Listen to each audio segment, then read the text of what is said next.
आज मैं एक साईफाई ड्रामा फिल्म जो 2021 में आई थी उसको एक्सप्लेन करने जा रही हूँ। इस मूवी की IMDb रेटिंग 6.8 आउट ऑफ 10 है। ये रॉटेन टमेटो पे 79% फ्रेश है और इसका मेटाक्रिटिक स्कोर 66% है। तो आइए अब चलते हैं सीधे एक्सप्लेनेशन की तरफ। मूवी की शुरुआत में हमको हमारा लीड कैमरन टर्नर को दिखाया जाता है, जो बहुत ही ज़्यादा फैमिली ओरिएंटेड इंसान है। वो हमारे नियर फ्यूचर में रहता है, जिसमें टेक्नोलॉजी अलग ही लेवल पे एडवांस हो चुकी है। उसको हाल ही में मालूम चलता है कि उसको टर्मिनल इलनेस है और इसकी वजह से वो अपने ये पूरे क्लोनिंग प्रोसेस के बारे में एक्सप्लोर करने लगता है। एक फैसिलिटी होती है जिसको डॉक्टर स्कॉट मैनेज कर रही होती हैं, जो इंसान के एक परफेक्ट कॉपी बनाया देते हैं और उसे क्लोन करके आपके मेमोरी फीड करके आपकी जगह जब टाइम आता है सही तब उनको भेज देते हैं और आपके परिवार वालों को इस बारे में पता भी नहीं चलता।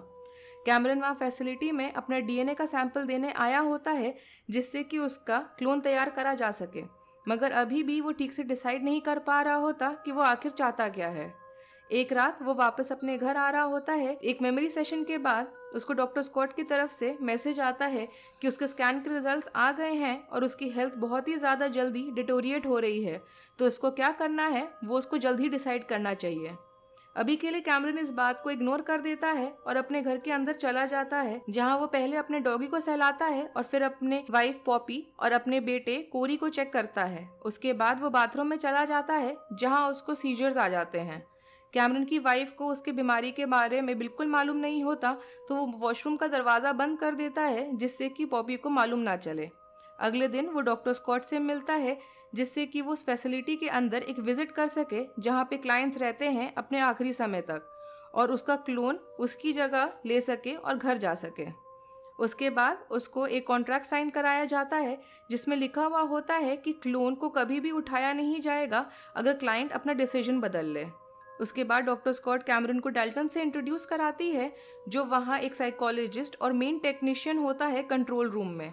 बाकी सारा कुछ उस घर का, बेसिकली उस फैसिलिटी का AI के द्वारा हो रहा होता है।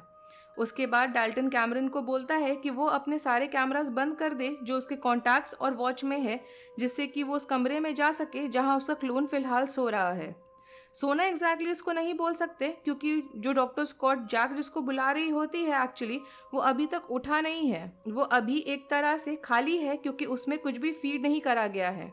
कैमरन जैक को देख के सरप्राइज और शॉक दोनों हो रहा होता है और उसको टच करने में भी थोड़ी हेजिटेशन हो रही होती है। ये पूरा एक्सपीरियंस कैमरन के लिए अजीब होता है और वो डिसाइड करता है कि वो इस प्रोसेस के थ्रू नहीं जाएगा। वो वापस घर आ जाता है और अपना दिन नॉर्मली स्पेंड करने लगता है अपनी वाइफ और बेटे के साथ, जिनसे वो काफ़ी ज़्यादा प्यार करता है। और उसकी जो डिज़ाइनिंग की जॉब होती है, जो उसको बिल्कुल भी पसंद नहीं होती, फिर भी वो उसको भी करना पड़ता है, क्योंकि क्या करें, पैसे कमाने हैं। कैमरन का असली पैशन आर्ट होता है, डिज़ाइनिंग नहीं। उसको एक कॉन्वर्सेशन याद आता है जो उसके वाइफ और उसकी वाइफ का ट्विन भाई ऑन्ड्रे के बीच में हुआ था क्लोन को लेके, जब उसकी वाइफ ने कहा था कि जब तक उसको सच में डिफरेंस नहीं पता चलेगा तब तक के लिए वो माइंड नहीं करेगी। इससे कैमरन को हिम्मत आती है और वो डॉक्टर स्कॉट को वापस से कांटेक्ट करता है।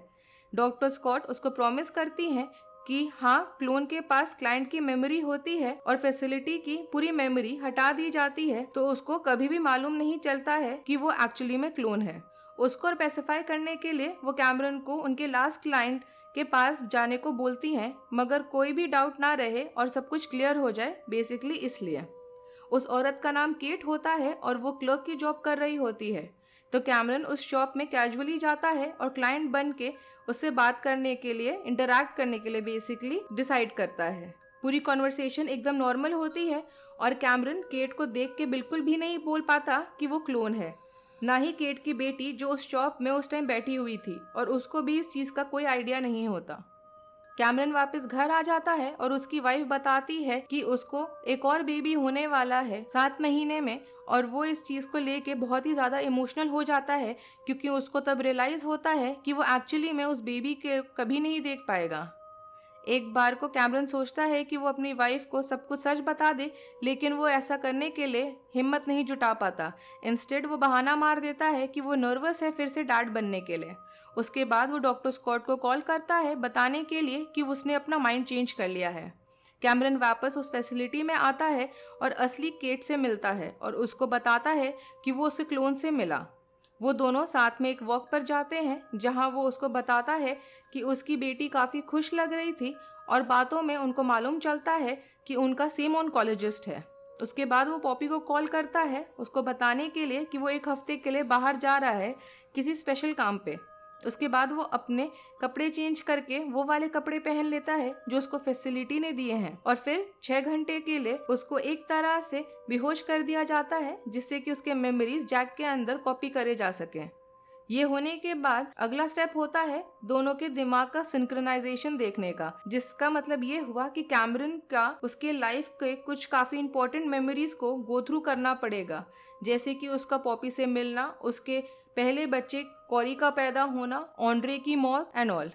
ऐसे काफी सारे सिंक्रोनाइजेशन के राउंड के बाद अब बारी थी जैक को उठाने की। वो लोग कैमरन और उसके क्लोन जैक को अलग अलग कमरे में रखते हैं जिससे उनको टाइम मिल सके हर चीज को कॉन्टेम्पलेट करने का। और डॉक्टर स्कॉट जैक को बताती हैं कि वो उसके साथ हाथ में एक फ्रिकल है जिससे कि वो और कैमरन का ओनली डिफ्रेंसिएशन कौन असली है और कौन क्लोन वो पता कर सके। ये इसलिए है कि वो अगर खुद को याद दिलाना चाहे कि वो एक्चुअली में कौन है तो वो इसको देख के याद दिला सकता है। उसके बाद कैमरन अपने शाम गुजारता है अपने परिवार वालों को कॉल करते हुए और एक रात वीडियो गेम खेलते हुए कोरी के साथ उसको सीजर्स आ जाते हैं। वो किसी तरह से कॉल ख़त्म करना मैनेज करता है और एकदम से बेहोश हो जाता है और अगले दिन वो केट के साथ वॉक करता हुआ गुजारता है। उसके बीच में वो केट को बोलता है कि उसको कभी मरने का अचानक से बहुत डर लगता है और ये कि वो अपने परिवार को आखिर में कभी भी गुड बाय नहीं बोल पाएगा। उसके बाद फाइनली वो टाइम आ जाता है जब वो जैक से ठीक से मिलेगा। जब वो मिलने के लिए जाता है तब वो देखता है कि जैक डॉक्टर स्कॉट से पॉपी के बारे में बात कर रहा है और वो भी एकदम परफेक्ट मेमोरी के साथ। वो दोनों एक दूसरे की तरफ कुछ टाइम तक देखते हैं कि बाद में जैक बताता है कि उसको इस चीज़ को लेके बहुत ज़्यादा घबराहट है। जैक अभी भी पूरी चीज़ कॉन्टेम्पलेट नहीं कर पा रहा होता और उसको बैठ के देखने के लिए बोला जाता है और डॉक्टर स्कॉट जैक का पूरा इंटरव्यू लेती हैं उसकी मेमोरी चेक करने के लिए। कैमरन शॉक हो जाता है ये देख के कि ना ही जैक सब कुछ परफेक्टली याद रखता है बल्कि उसको सेम मेमोरीज के साथ सेम फीलिंग्स हैं जो कैमरन की हैं। केट की दिन पर दिन हालत और ज़्यादा बेकार हो रही होती है और उससे थोड़ा सा बात करने के बाद डॉक्टर स्कॉट जैक को क्वेश्चन करना चालू करती हैं और इस बार कैमरन को उसी कमरे में बैठना होता है। जैक उस बुरे वक्त का बताता है जब ऑन्ड्रे मरा था और जो सपने उसको बार बार आते हैं उसके बारे में। बस इतना ही नहीं, वो ये सब काफ़ी अच्छे से एक्सप्लेन कर पाता है बातें जो कैमरन फील कर रहा होता है और इग्नोर कर रहा होता है। ऐसा होने के बीच में कैमरन ऐसा लगने लगता है कि खुद की इंडिविजुअलिटी वो लूज कर रहा है और वो खुद ही उन सवालों का जवाब देने लगता है। साथ में खाना खाने के बाद जिसमें भी वो इतना रिजेंबल कर रहे होते हैं वो लोग पॉपी को कॉल करते हैं। कैमरन को देखना अलाउ होता है मगर जैक ही होता है जो पॉपी से बात करता है। बाकी कैमरन को पॉपी से बात करना अलाउड नहीं होता और वो बड़े ही नेचुरली बात करता है। कैमरन थोड़ा सा जेलस होने लगता है और अपसेट होके फ़ोन काट देता है। उसके बाद वो और जैक आर्ग्यू करने लगते हैं टू द पॉइंट कि वो एक दूसरे को धक्का तक मारने लगते हैं। वो लोग अब क्या करेंगे ये डिसाइड नहीं कर पा रहे होते और कैमरन को अपनी तबीयत खराब लगने लगती है। वो डिसाइड करता है कि उसको ये चीज़ नहीं चाहिए और वो घर जाना चाहता है। कुछ समय के बाद दोनों बैठकर अपने डर को एक्सप्रेस कर रहे होते हैं पॉपी को लेके और ये भी डिस्कस करते हैं कि जब अगर पॉपी को सिचुएशन का मालूम चलेगा तब क्या होगा। मगर इतना काफ़ी नहीं होता है कैमरन को अपने डिसीजन बदलने के लिए। इस समय तक कैमरन की हेल्थ ठीक एज सच नहीं होती है मगर फिर भी वो अपने फैमिली को देखना चाहता है। जब कैमरन की जाने की बारी आती है तब उसके लेंस में कैमरा लगा दिया जाता है जिससे जैक उसको देख सके और याद रख सके। मगर कैमरन अपने घर के दरवाजे तक भी नहीं पहुंचता कि वो एकदम शीजर्स की वजह से बेहोश हो जाता है सड़क के बीच, इतना ज़्यादा कि वो कुछ समय के लिए एकदम ब्लैकआउट होकर बेहोश पड़ा हुआ रहता है और डॉक्टर स्कॉट गाड़ी भेजती है कैमरन को वापस लाने के लिए। मगर कैमरन जाना नहीं चाहता पर उसके पास और कोई चॉइस भी नहीं होता। कैमरन वापस रास्ते में फिर से बेहोश हो जाता है और डॉक्टर स्कॉट उसको हेवी डोज दे के सुला देती हैं। उसके बाद वो डाल्टन को बोलती हैं कि सुबह जैक को भेज दिया जाए कैमरन की जगह क्योंकि वो तैयार है। जैक को कैमरन के सारे कपड़े दे दिए जाते हैं, एसेसरीज, वॉचेज, इन सब के साथ और डॉक्टर स्कॉट उसको बोलती हैं कि 2 हफ्ते तक उसको ट्रायल किया जाएगा उस परिवार के साथ। अगर सब कुछ सही जाता है तो वो वापस आएगा जिससे उसकी वो क्लोन वाली जो मेमोरी है उस जगह की वो हटा दी जा सके। जैक कॉन्टैक्ट लेंस पहनेगा जिसमें कैमरा लगा हुआ होता है, जिससे कि वो लोग उसके प्रोग्रेस को मॉनिटर कर सके। जब फाइनली जैक घर पहुंचता है तो सब कुछ नॉर्मल होता है। उसकी वाइफ पॉपी और कॉरी, उसका बेटा, एकदम नॉर्मली उससे बात कर रहे होते हैं। जैक की मेमोरीज भी परफेक्टली काम कर रही होती हैं, जिससे वो आसानी से उन दोनों से बात कर पा रहा होता है। बस अब एक प्रॉब्लम आ रही होती है कि उसका डॉगी उसको पहचान नहीं रहा होता, और जब से जैक वापस घर गया था तब से वो उस पर कंटिन्यूअसली भौंक रहा होता है। जब फाइनली कैमरन को 24 घंटे के बाद होश आता है तो वो फ्रीक आउट हो जाता है इस बात पे कि जैक को उसके घर भेज दिया गया है उसकी जगह, क्योंकि अभी भी वो अपने परिवार से नहीं मिल पाया था।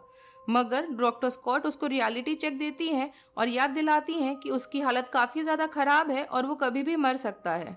उसके बाद वो ज़्यादा समय अपना कैमरन को देखते हुए गुजारता है उस कैमरा के थ्रू। बस वो उतना देर के लिए ही केट से मिलने जाता है जब वो नहीं देखता अपने परिवार को, क्योंकि केट अब अपने बेड से भी उठने की हालत में नहीं थी। केट के मरने के बाद उसके आशीष को लेके वहाँ के लेक में बहा दिया जाता है। जैक धीरे धीरे अपने कॉन्टैक्ट्स को भी फ्रीक्वेंटली यूज़ नहीं कर रहा होता। पहले सिर्फ सोने के लिए हटाता था, अब और ज़्यादा फ्रीक्वेंसी से हटाने लगता है। डॉक्टर स्कॉट उसको समझाती हैं कि ये इसलिए है जिससे परिवार में थोड़ी सी प्रिवेसी बनी रहे। मगर कैमरन पैरानॉइड हो जाता है ये सोच के कि इसके पीछे कहीं किसी का कोई और मोटिव तो नहीं है। कैमरन को बुरा सपना आता है कि जैक कोरी को मिसट्रीट कर रहा है, जिसकी वजह से वो डिसाइड करता है कि अब बहुत हो गया, और वो अपनी पुरानी वॉच किसी तरह से चुराता है जिससे वो जैक के पास जा सके, जो उन्होंने जैक को नहीं दिया था क्योंकि वो टूट गया था।